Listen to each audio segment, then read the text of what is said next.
Mic রয়েছে।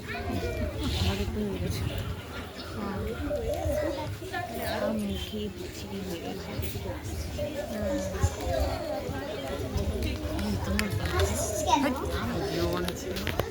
আমার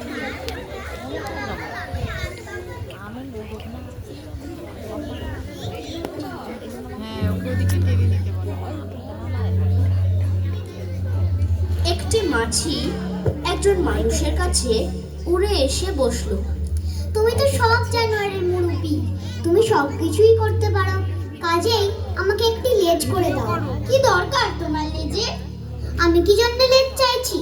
যে জন্য সব জানোয়ারের লেজ আছে, সুন্দর হওয়ার জন্য। আমি তো কোনো প্রাণীকেই জানি না যার শুধু সুন্দর হওয়ার জন্যই লেজ আছে। তোমার লেজ না হলেও চলবে। এই কথা শুনে মাছি ভীষণ রেগে গেল এবং লোকটিকে জব্দ করতে আরম্ভ করলো।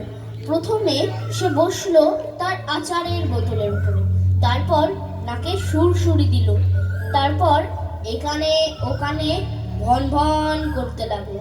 শেষকালে, বেশ, তুমি উড়ে উড়ে বনে, নদীতে, মাঠে যাও। যদি তুমি কোনো জন্তু, পাখি কিংবা সরীসৃপ দেখতে পাও যার কেবল সুন্দর হবার জন্যই লেজ আছে, তার লেজটা তুমি নিতে পারো। এই কথা শুনে মাছি খুশি হয়ে জানলা দিয়ে সোজা উড়ে গেল। বাগান দিয়ে যেতে যেতে সে দেখলো একটা গুটি পোকা পাতার ওপর হামাগুড়ি দিচ্ছে। সে তখন গুটি পোকার কাছে উড়ে এসে চিৎকার করে বলল, গুটি পোকা, তুমি তোমার লেজটা আমায় দাও। এটা তো কেবল তোমার সুন্দর হবার জন্য। বটে বটে, আমার মোটে লেজই হয়নি, এটা তো আমার পেট। আমি ওটাকে টেনে ছোট করি, বড় করি, এভাবেই আমি চলি। আমি হচ্ছে যাকে বলে বুকে হাঁটা প্রাণী। মাছি দেখলো তার ভুল হয়েছে, তাই সে দূরে উড়ে গেল। তারপর সে নদীর কাছে এলো। নদীর মধ্যে ছিল একটা মাছ আর একটা চিংড়ি। মাছি মাছটিকে বলল, তোমার লেজটা আমায় দাও। এটা তো কেবল তোমার সুন্দর হবার জন্য আছে। কেবল সুন্দর হওয়ার জন্য আছে তা নয়, এটা আমার হাল। তুমি দেখো, আমি যদি ডান দিকে বেঁকতে যাই তাহলে লেজটা আমি বাঁ দিকে বেঁকাই, আর বাঁ দিকে চাইলে ডান দিকে বেঁকাই। আমি কিছুতেই আমার এই লেজটি জমা দিতে পারবো না। মাছি তখন চিংড়িকে বলল, তোমার লেজটা তাহলে আমায় দাও চিংড়ি। তা আমি পারবো না। দেখো না, আমার পা দুটো চলার পক্ষে কিরকম সরু আর দুর্বল, কিন্তু আমার লেজটা চওড়া আর শক্ত। যখন আমি জলের মধ্যে এটা নাড়ি, তখন এ আমায় ঠেলে নিয়ে চলে। নাড়ি চাড়ি আর যেখানে খুশি সাঁতার কেটে বেড়ায়। আমার লেজও হালের মতো কাজ করে। মাছি আরো দূরে উড়ে গেল। ঝোপের মধ্যে সে একটা হরিণ তার বাচ্চাদের সঙ্গে দেখতে পেল। হরিণের ছোট্ট একটা লেজ, খুদে নরম সাদা লেজ। অমনি মাছি ভন ভন করতে আরম্ভ করলো। তোমার ছোট্ট লেজটি দাও না হরিণ। কেন ভাই কেন? যদি তোমায় আমি আমার লেজটি দিই, তাহলে আমি যে আমার বাচ্চাদের হারাবো। তোমার লেজ তাদের কি কাজে লাগবে? বাহ, কি প্রশ্নই না তুমি করলে। ধরো, যখন একটা নেকড়ে আমাদের তাড়া করে, তখন আমি বনের মধ্যে ছুটে গিয়ে লুকোই, আর ছানারা আমার পিছু নেয়।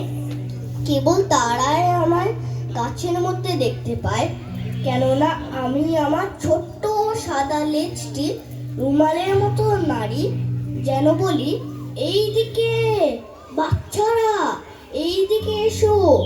তারা তাদের সামনে ছোট্ট সাদা মতো কিছু একটা নড়তে দেখে আমার পিছু নেয়, আর এইভাবে আমরা নেকড়ের হাত থেকে পালিয়ে বাঁচি। নিরুপায় হয়ে মাছি উড়ে গেল। সে উড়তে লাগলো যতক্ষণ না সে বনের মধ্যে গাছের ডালে একটা কাঠ ঠোকরাকে দেখতে পেল। সে তাকে দেখে মাছি উড়ে এলো তার কাছে। কাঠঠোকরা, তুমি তোমার লেজটা আমায় দাও। এটা তো কেবল তোমার সুন্দর হবার জন্য। কি বোকা তুমি! তাহলে কি করে আমি খাবার পাবো? কি করে বাসা তৈরি করব বাচ্চাদের জন্য? কিন্তু তা তো তোমার ঠোঁট দিয়েই করতে পারো।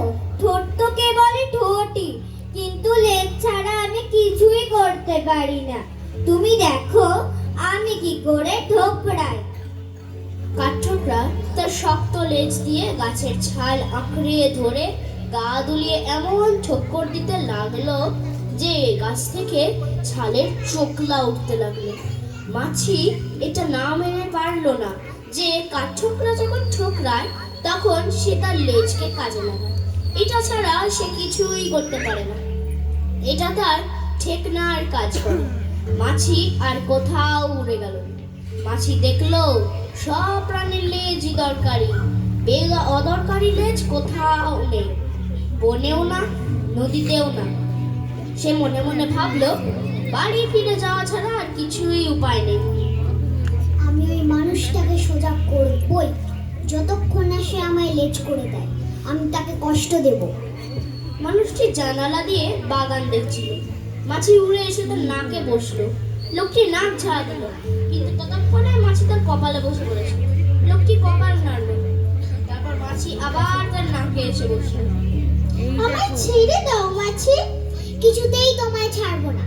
কেন তুমি আমায় অকেজো লেজ আছে কিনা দেখতে পাঠিয়ে বোকা বানিয়েছো?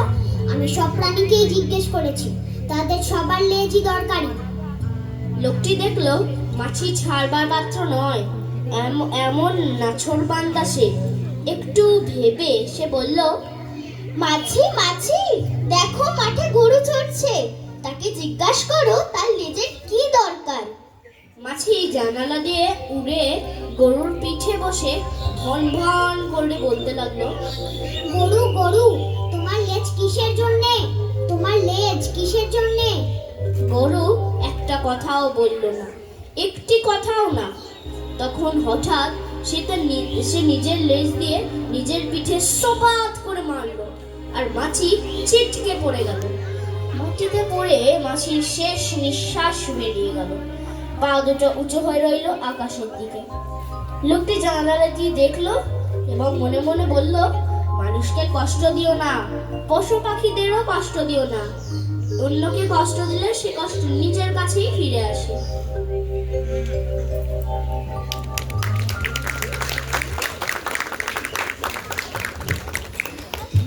বাহ, খুব সুন্দর একটা নাটিকা আমরা শুনলাম। প্রত্যাশা, অরিত্রিকা, আরফিন, সৌভাগ্য, কৃতিকা, সুচন্দ্রা, অভিরূপ আর বিভার কাছে। তোমরা চলে যাও।